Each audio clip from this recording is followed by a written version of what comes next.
And now to cap off the show, I got a chance to watch the film Belfast this past weekend, and this is basically a semi-autobiographical love letter to the film's director and writer Kenneth Branagh. It's a love letter to his childhood, his upbringing, because Belfast follows a year in the life of a working-class family in the late 1960s in Northern Ireland amidst growing social unrest. And one of the things that I want to just start off and say, too, it's top. They got a great cast, top-notch performances from the cast that includes Jamie Dornan from 50 Shades of Grey. Never thought I'd be able to say, great performance from someone from 50 Shades of Grey, but I'll keep going on. Ciaran Hinds, Caitriona Balfe, I hope I'm saying her name correctly, Judi Dench, and then, of course, Jude Hill. And Darius, you said you did not get a chance to see this movie this past weekend, right? Yeah, I did not get a chance to see this movie. So, okay. Joe, what were your, at least, impressions from the trailer, and did you feel as if you got what the trailer was selling you on for the final product?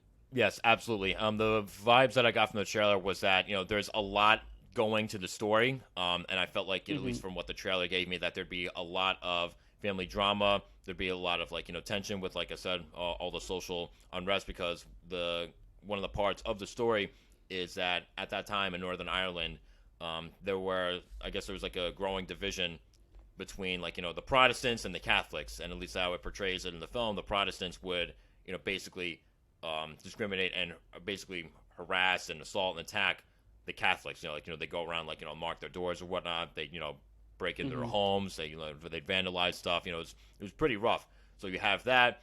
But also, too, there were a lot of points in the trailer where there was a lot of humor there, too. And that was also displayed in the film and the trailer as well. So one of the things that I really did love about this film is that just how much it has going in the story. Nothing ever felt overstuffed or underdone, because it's just a really engaging balance of not just adolescent highs and lows, because it follows this young boy played by Jude Hill, who's terrific. Again, family drama, social unrest, but again, just just the humor and all too. Because I just think it's interesting how when you go through certain tough moments in your life, you have to be able to find humor in between. If you're growing up in a situation where literally street just a few houses away or blocks away, young kids are dying, but you're still able to live your life and still find the good in life somehow. I think that's pretty powerful, because you can't control what life throws at you, right? You can only control how you handle it. And I feel like now that I really sit and think and talk about this, this movie really just does a great job of selling that message. Okay, so when it came to, because I got glimpses of everything you said during the trailer, and it definitely intrigued me. It was it black and white or no? It was black and white. There's certain parts of the film that are colorized, when it shows certain contemporary things, just to, I guess, just bring you in. But when the majority of the film and the actual story itself, that's in black and white. Okay, do you feel as if it being in black and white, considering today's technology and where the industry is going, do you feel that actually enhanced the story, or do you feel as if that was just more of a style choice?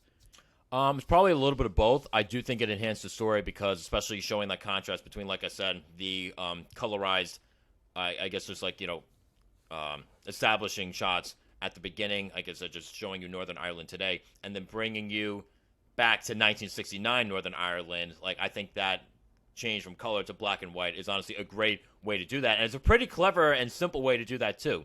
Okay, how else are we going to bring people in other than just production design and soundtrack? Film was a terrific soundtrack. How else are we going to do that? Oh, we'll just do it in black and white. Okay, that's simple enough. And I think too, I'm really that's jarring enough. yeah, right. And I really am happy that they decided to do this in black and white, because I feel like people unjustifiably automatically dismiss black and white films. Some of the greatest films ever made are in black and white. And again, a lot of those films came after a time when color was more than being used. Obviously, there's Schindler's List. That film, is mostly black and white.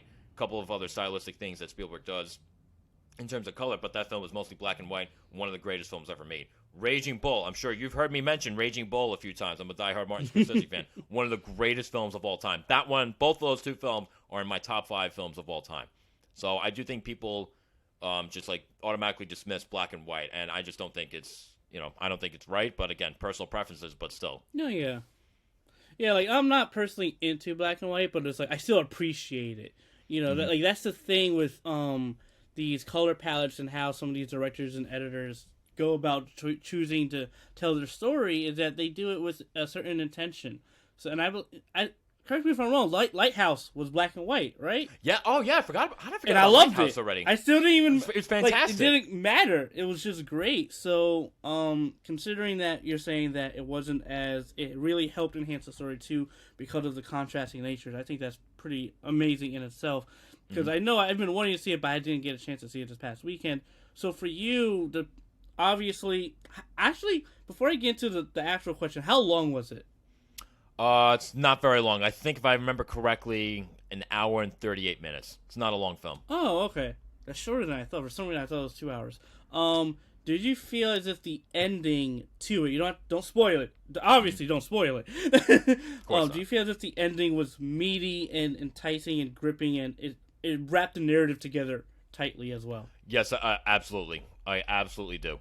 No, it's funny too because like when you talk about like the story and like how it moves along or whatnot. Like, yeah, I guess to an extent, like, there's, rising actions and stuff like that, but it really is about a year in the life or so of, like, one working class family in Northern Ireland. But it still manages to find a way to, like, bring in, like, tense moments throughout the story and then just, like, have it build up at the end and still leave us with, like, a satisfying resolution. Even, I guess, in, like, the most strict sense of the word, it's not like that typical 3-act structure. Like, it really is just like a year in the life of this family as they're dealing with certain things and certain people. But I did walk out of the theater feeling very satisfied and from an emotional point of view. Okay, for some reason it felt as if they were going for a 3-act structure, but you saying that no, this is it's like yes and no, but it wasn't so reliant on that 3-act structure. It's yes. Like, no, we're just gonna bring you into this story, bring you into their life, and it's gonna end however it's gonna end, because I have not seen it. Yeah, pretty much. Yeah. But yeah, that's awesome. I definitely gotta check that movie out. It's been on my list ever since you sent me that trailer. I was like, you know what? I have to give this a shot. Yeah, honestly, it's without a doubt. Yeah, I would really give it a shot. In my opinion, it's one of the best films of the year. I completely understand like why it's already getting, awards consideration, because again, like from just how Kenneth Branagh puts this film together, not just from a writing point of view, but from a directing point of view. He, like I said, it's another time where he really uses everything he can: cinematography, production design, costume design, to really bring you into the film. There are, as far as like what I was saying before about the social unrest, the rioting scenes. Holy shit! Like the opening scene is it's a riot scene, and it is crazy. It is crazy just like how impactful he's able to make a scene like that. And just keep in mind, this is a PG-13 film too. So it's not like, he's reliant on like, graphic, really graphic violence to really sell the point. But you still feel like holy shit, like this is real. Like this is like this is fucking real. And so it's like just like what he's able to do with everything to just bring you in and just make you feel everything it is that the characters are feeling too. One of the things that he uses as well is he's got a great soundtrack. It's mostly Van Morrison songs. I don't know if you've ever really listened to Van Morrison, but like much of his music underlies the film. But there's another scene towards the end where there's one scene where Jamie Dornan's character is singing to his wife, and the song that he sings, I'm sure if you look it up, like you can find the clip on YouTube too. But it's just like such a great scene. It's just like very emotional. It's very joyous. And I feel like it just wraps up the film in a beautiful way, or really starts to wrap up the film in a beautiful way, because something beforehand, like the sequence or scene before that scene, is something tragic, right? But after that, like they still manage to find something joyous out of it all too. And again, I feel like that just wraps up the messaging of the film. I feel like that just wraps up, or that really just displays life itself too. And something that I'm never going to forget too, like I went to see this film with someone, not going to embarrass her, but like there are just certain reactions that the two of us had to not just that scene but other scenes throughout the film. And just like those memories of reacting to certain scenes with not only this person, but also to just like, this just goes to show to the theater experience, right? Like, just you go to the movie theaters to experience something with people, like them or not, right? Like, you go to experience something with people. And this movie, despite it not being like a big blockbuster, big budget film, it still manages to sell that. Like, this isn't a Dune, where, we always say, like, oh, something like this you have to see in the theater. Like, honestly, this Belfast is the kind of film that made me realize, like, what? There are more films out there that you really need to see in theaters. And this is one of them. Wow, what a mic drop, Joe. My mic's exhausted after that one. All right, awesome. But, yeah, like I said, I highly recommend this movie. This is, like I said, I don't know if this beats Dune. For me personally, it comes very close to beating Dune, at the very least, for the best film of the year. So, yeah. Dune's pretty up there, so if you're saying that. Yeah, Dune is pretty spectacular. And again, this movie, it hits you differently too. So, honestly, props to the cast involved, props to writer-director Kenneth Branagh. And again, for all you guys that, you did actually get a chance to watch this film, what exactly did you think? Like, am I just totally off and everything? Was there something about this film that, like, maybe you just couldn't connect with for whatever reason? Leave your thoughts wherever it is that you can. And just like that, that's the show. Episode 30 is done.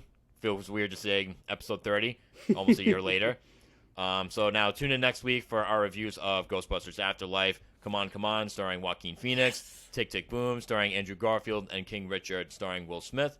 And don't forget to like, follow, share, subscribe, and hit the bell to get all notifications, whether you're on Google Podcasts, Listen Notes, the Podex Index, Stitcher, and more. And follow all of our social media pages in the description. And we'll see you next week.